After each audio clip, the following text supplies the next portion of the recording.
Today we are going to discuss that converting an event into a story.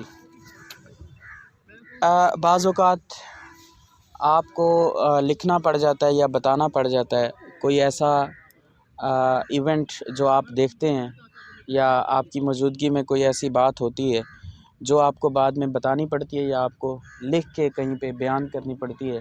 तो उसके हवाले से आज हम बात करेंगे कि उसको आपने प्रेजेंट कैसे करना है। जैसा कि आप देखते हैं हमारे इर्द गिर्द नवाह में डेली बेस पे बहुत सारी बातें ऐसी होती हैं जहाँ पे हो सकता है आपका कोई दोस्त या अज़ीज़ मौजूद हो और आप मौजूद ना हो, और उसी बात को फिर वो अज़ीज़ आपको बताना जब चाहे तो वो उसको कैसे बताएगा। या जब आप के फॉर एग्ज़ाम्पल कॉलेज में यूनिवर्सिटी में या आपके कहीं स्कूल में कोई प्रोग्राम होता है तो आप क्या करते हैं, उसको आपसे कहा जाता है कि उसके ऊपर हमें बताएं कि ये क्या था। तो आज हमने उस बात को बताना है कि आप जब कोई चीज़ देखते हैं या आपके सामने कोई चीज़ वक़ूफ़ पज़ीर होती है तो उनको फिर आपने अपने अल्फाज में लिख के कैसे बताना है या आपने बोल के कैसे बताना है, इनके बारे में बात करते हैं।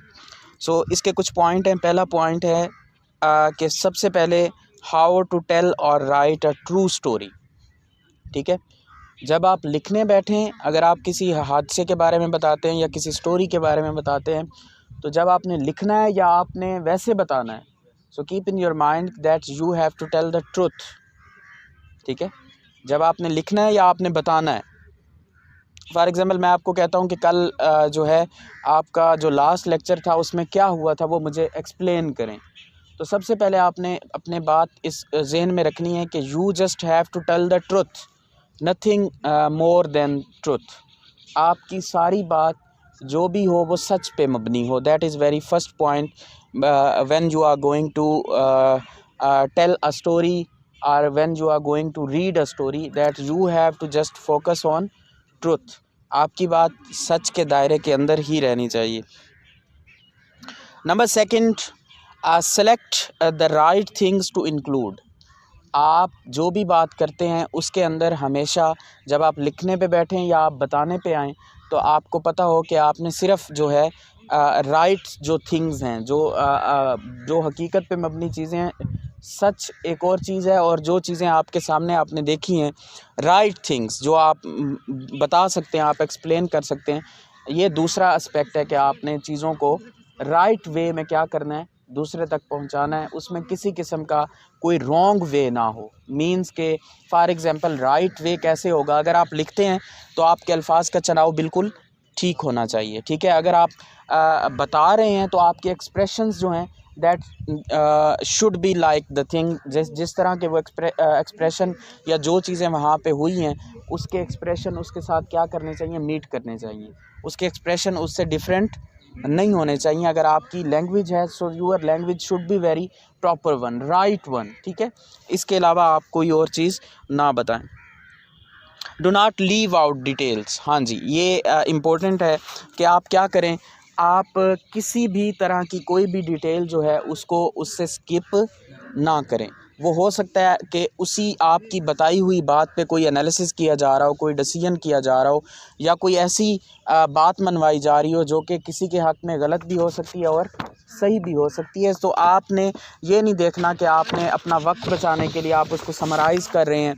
तो आपने जो चीज़ें डिटेल्स उसकी हैं, important details, you have to put there. आपने उसको वहाँ से स्किप नहीं करना। That is our third point. और इसके बाद है टैप इनटू इमोशंस। हाँ जी, आपकी बात के अंदर इमोशंस भी होने चाहिए। जिस तरह के अगर फॉर एग्ज़ाम्पल आप कोई खुशी के लम्हात के बारे में आप बताने जा रहे हैं, कोई ऐसा इवेंट है जो खुशी पे मबनी है, तो there should be some sort of feeling of happiness. ठीक है, अगर आप किसी को फॉर एग्ज़ाम्पल किसी की ऐलान के बारे में बता रहे हैं, फोतगी के ऐलान के बारे में बता रहे हैं, डेथ के बारे में बता रहे हैं, तो वहाँ पे आपके अल्फाज का चुनाव भी उसी हिसाब से होना चाहिए और आपकी जो हैं क्या कहते हैं उसको, फेशियल एक्सप्रेशंस के साथ आपकी इमोशंस जो हैं वो भी मीट करनी चाहिए। वो ये ना हो कि आप बताने जा रहे हो, फोतगी का ऐलान हो या कोई गम की खबर हो और आप हंस के बता रहे हो। इस तरह की भी इमोशंस जो हैं वो नहीं होनी चाहिए। When you are going to write something and when you are going to tell something, your emotions should be match one, वो उस सिचुएशन से क्या होने चाहिए, मिलते जुलते होने चाहिए। और इसके बाद आप क्या करें, जो बात आप लिखते हैं या जो आप बताते हैं, अगर आप लिखते हैं तो आप उसको एक दफ़ा दोबारा रीड करें, ठीक है, आप उसको रिवाइज़ करें। आपने देखा होगा अक्सर आपको कहा जाता है, बताया जाता है कि आप क्या करें, आप जब पेपर अटेम्प्ट कर लें तो उसके बाद उस पेपर को क्या करें, एक दफ़ा पढ़ें, रिवाइज़ करें। हो सकता है कहीं किसी एंड पे कोई ना कोई मिस्टेक रह जाती है ना। So the thing is that कि आपने क्या करना है, जो आपने बात लिखी है तो उसको आप क्या करें, एक दफ़ा दोबारा समराइज़ करें, उसको देखें कि हो सकता है कि आपके किसी एक अल्फाज की वजह से सारा स्टोरी का जो रुख है वो क्या हो जाए, चेंज हो जाए।